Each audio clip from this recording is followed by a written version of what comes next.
Deer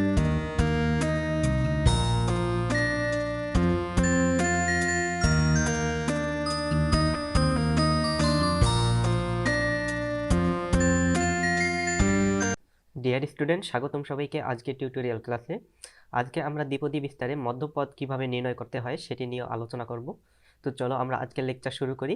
lecture শুরু করার আগে বরাবরের মতোই তোমাদের প্রতি রিকোয়েস্ট থাকবে, তোমরা যারা আমার চ্যানেলে নতুন তারা অবশ্যই চ্যানেলটি সাবস্ক্রাইব করবে, ভিডিওটিতে অবশ্যই লাইক দেবে এবং ভিডিওটি অবশ্যই তোমাদের ফ্রেন্ডদের সাথে শেয়ার করবে। এরপর আমরা যে টপিকটা নিয়ে আলোচনা করব সেটা হচ্ছে কি, যে মধ্যপদ নির্ণয়। কি নির্ণয়? মধ্যপদ নির্ণয়। মধ্যপদ আমরা অর্থাৎ বিস্তারে আমাদের মধ্যপদ আমরা কিভাবে নির্ণয় করব সেই জিনিসটা আমরা এখন আলোচনা করব। এখন দেখো, তোমরা এটা ক্লাস 10-এই পড়ে আসছো, 9-10 থেকেই পড়ে আসছো, যে আমাদের কি, যে সূত্রটা হচ্ছে মধ্যপদ নির্ণয়ের সূত্রটা হচ্ছে এরকম, যে a plus x two the power n এর বিস্তারে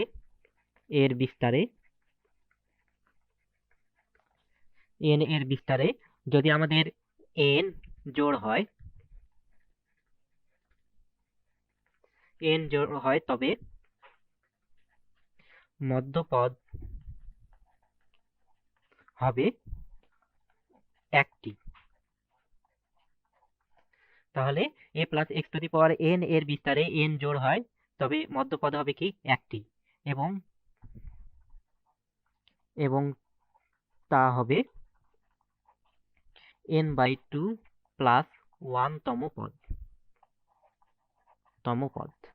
এটা তোমরা জানো। আবার যদি এরকম হয় যে n বিজোড় হলে, n যদি আমাদের কি হয়, বিজোড় হয়, তবে মধ্যপদ হবে দুইটি, এবং তা হবে কি হবে, যে n-1/2 প্লাস 1তম এবং n প্লাস 1/2 প্লাস 1তম পদ। এখন দেখো, এখন এই সূত্রগুলো আমাদের কিভাবে হলো, মনে করো, ধরো যে আমাদের আছে কি, এখন দেখো যে a plus B to the power আমাদের মনে করো 3 আছে। এখন দেখো এখানে a plus B to the power 3 মানে a plus B whole cube. এখানে এর বিস্তারে আমরা পদ সংখ্যা কয়টা পাবো? পদ সংখ্যা আমরা পাবো 4টা। দেখো আমরা পদ সংখ্যা পাচ্ছি কি, 4টা, যে A cube plus 3a² B plus 3ab² plus হচ্ছে কি বি কিউ। এখন দেখো এ প্লাস বি হল কিউ, একে আমরা যদি বিস্তার করি তাহলে পদ সংখ্যা পাচ্ছি কি 4টা, মানে 3-এর সাথে আমরা জানি যে n এর সাথে আমাদের 1 যোগ করলে যা হয় তাই হয় আমাদের পদ সংখ্যা। এখানে 3-এর সাথে 1 যোগ করলে আমাদের কি 4 হয়, তার মানে বিস্তারে আমাদের পদ সংখ্যা হবে 4টা। এখন দেখো এখানে যেহেতু আমাদের জোড়, এখানে আমাদের জোড়টা পদ, তার মানে কি এখানে দেখো 4টা আমাদের কি পদ, তার মানে জোড় পদ সংখ্যা আসছে। যেহেতু আমাদের জোড় পদ সংখ্যা আসছে, সুতরাং এক্ষেত্রে আমাদের মধ্যপদ হবে কি, এই যে এই পদটা, 2টা পদ। কোন 2টা পদ? এই 2টা পদ। এই কথাই দেখো এখানে বলছি, যে n বিজোড় হয় তবে মধ্যপদ হবে আমাদের 2টি, এবং তা হবে কি, এই এততম এবং এততম পদ। বোঝা গেছে? আবার যদি আমরা আরেকটা কি সূত্র জানি, যে a plus B whole square equal to হচ্ছে কি a square plus 2ab plus হচ্ছে কি বি স্কোয়ার। এক্ষেত্রে দেখো আমাদের এখানে n এর মান হচ্ছে কি জোড়, এখানে যখন n এর মান জোড় তখন আমাদের পদ সংখ্যা হচ্ছে কি, আমাদের বিজোড় সংখ্যক পদ সংখ্যা আসতেছে। তার মানে এক্ষেত্রে দেখো আমাদের মধ্যপদ কিন্তু কি, এইটা শুধু একটা আসছে, তার মানে এক্ষেত্রে মধ্যপদ আমাদের কি একটা। অ্যাকচুয়ালি এভাবেই আমাদের কি, এই যে এই কনসেপ্টটার উপর ভিত্তি করে আমরা কি এই দুইটা ফরম্যাট নিয়ে আসতে পারি, যে n জোড় হয় তবে মধ্যপদ হবে আমাদের কি একটি, এবং তা হবে কি n/2 প্লাস 1তম পদ, এবং n যদি আমাদের বিজোড় হয় তবে মধ্যপদ হবে কি 2টি, এবং তা হবে কি n-1/2 প্লাস 1তম এবং n প্লাস 1/2 প্লাস 1তম পদ। এখন দেখো আমি এই রিলেটেড জাস্ট একটা শুধু এক্সাম্পল দেব, সেটা হচ্ছে, দেখো কি রকম, যে সাপোজ আমাদের এরকম একটা ম্যাথ আছে, যে 3x plus 5y two the পাওয়ার মনে করো আছে 8 এর বিস্তারে মধ্যপদ নির্ণয় করো। মধ্যপদ নির্ণয় করো। সাপোজ তোমাকে এই কোশ্চেনটা বলা হয়েছে যে 3x + 5y⁸ এর বিস্তারে মধ্যপদ নির্ণয় করো। তাহলে আমরা এটাকে কি করব, এখন সলিউশন করি। যে সলিউশন, এখানে আমাদের n এর মান কি? এখানে n এর মান হচ্ছে আমাদের কি n হচ্ছে 8, যা আমাদের কি জোড় সংখ্যা, জোড় সংখ্যা। আর আমি তোমাদের বলছিলাম যে n যদি আমাদের জোড় সংখ্যা হয় তাহলে আমাদের কি মধ্যপদ হবে কি আমাদের একটি, এবং তা হবে, অতএব আমাদের কি হবে, অতএব অতএব মধ্যপদ হবে আমাদের কি একটি, এবং মধ্যপদটি হবে কি, দেখো যে অতএব মধ্যপদ একটি এবং তা কি n/2 + 1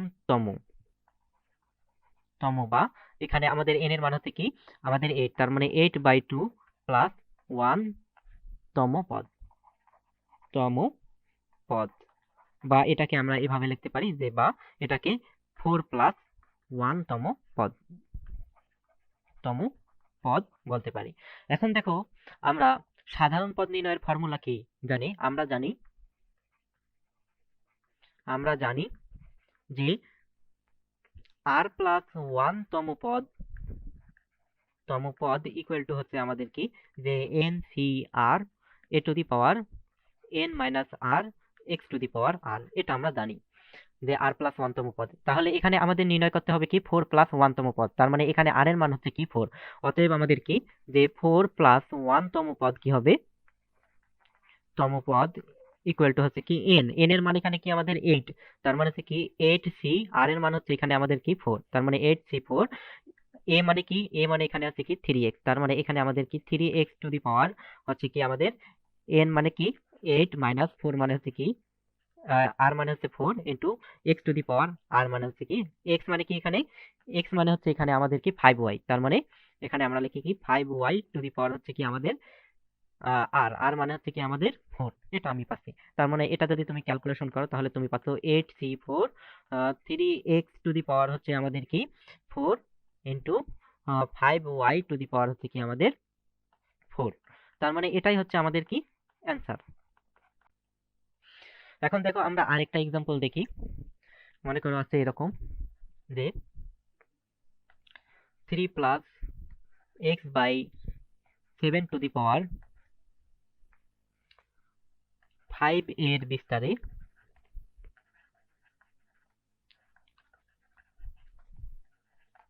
মধ্যপদ নির্ণয় করো। তাহলে তোমাকে বলছে কি 3 + x/7 এর বিস্তারে কি মধ্যপদ নির্ণয় করো। তাহলে এটা আমরা কি করব, এখন সলিউশন করি। যে সলিউশন,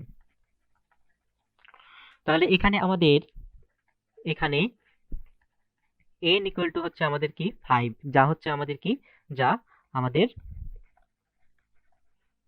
আমাদের বিজোড় সংখ্যা। সুতরাং আমাদের কি হবে, যে সুতরাং মধ্যপদ হবে কি, মধ্যপদ হবে দুইটি। কি কি মধ্যপদ হবে? অতএব মধ্যপদ হবে কি, আমরা জানি মধ্যপদ দ্বয় হবে কি, যে n-1/2 + 1 তম, এবং কি, এবং n + 1/2 + 1 তম পদ। এখন দেখো, এখানে যদি n এর মানটা বসাই দেই তাহলে আমরা পাচ্ছি কি 5 - 1/2 + 1 তম, আর এবং এখানে আমাদের কি 5 + 1/2 + 1 তম। এখন দেখো, এখান থেকে আমরা কি পাচ্ছি, 5 এর থেকে 1 বাদ দিলে 4/2, 4/2 মানে হচ্ছে কি আমাদের 2 + 1 তম, এবং এখানে আমাদের কি, যে 5 + 1 মানে হচ্ছে কি 6, 6/2 মানে হচ্ছে কি 3, তার মানে 3 + 1 তম পদ। এখন দেখো, আমরা জানি কি, আমরা জানি যে a + x⁻n এর বিস্তারে বিস্তারে r প্লাস 1 তম পদ ইকুয়াল টু হচ্ছে আমাদের কি ncr a two the power n minus r into কি x two the power r। অতএব আমাদের কি দেখো, অতএব আমাদের এখানে 2 প্লাস 1 তম পদ, অতএব 2 প্লাস 1 তম পদ ইকুয়াল টু কি হবে আমাদের তম পদ ইকুয়াল টু হবে আমাদের n মানে এখানে কি 5, তার মানে 5c, r মানে হচ্ছে এখানে কি 2, তার মানে 5c2 ইন্টু আমাদের a মানে এখানে কি 3, তার মানে এখানে হচ্ছে কি 3 টু দি পাওয়ার n মানে হচ্ছে কি 5 মাইনাস r মানে হচ্ছে কি আমাদের 2 ইন্টু আমাদের কি x মানে কি এখানে x/7, তার মানে হচ্ছে কি x/7 two the power r মানে হচ্ছে কি আমাদের 2। তাহলে এটাকে যদি সিম্পলি ক্যালকুলেশন করো তাহলে তুমি পাচ্ছ কি 5c2 3 টু দি পাওয়ার আমাদের কি 3 two the power 3 into x/7 square, এটা আমরা পাচ্ছি। এবং এখানে আমাদের আরো একটা পদ হচ্ছে কি মধ্যপদ, সেটা হচ্ছে কি অতএব 3 প্লাস 1 তম পদ, 3 প্লাস 1 তম পদ ইকুয়াল টু হচ্ছে কি আমাদের যে 5c2 5c3, এখানে আমাদের কি r এর মান হচ্ছে কি 3, তার মানে আমাদের এখানে r এর পরিবর্তে 3 বসবে, 3 টু দি পাওয়ার এখানে আমাদের কি 5 মাইনাস 3, আর এখানে আমাদের কি x মানে তো হচ্ছে কি x/7 টু দি পাওয়ার হচ্ছে কি আমাদের r মানে হচ্ছে এখানে 3, তার মানে এটাকে ক্যালকুলেশন করলে তুমি পাবা 5c3 3 টু দি পাওয়ার এখানে আমাদের কি 5 এর থেকে যদি আমরা 3 বাদ দেই তাহলে আমাদের কি আসতেছে 2, তার মানে 3 টু দি পাওয়ার 2 মানে 3 স্কয়ার x/7 পুরাটার উপর হচ্ছে কি সরি এখানে আমাদের হ্যাঁ এখানে 3 হ্যাঁ x/7 টু দি পাওয়ার 3, তাহলে এটা আমরা পাচ্ছি। তার মানে এই দুইটাই হচ্ছে আমাদের কি নির্ণেয় মধ্যপদ, এই দুইটাই হচ্ছে আমাদের কি অ্যান্সার।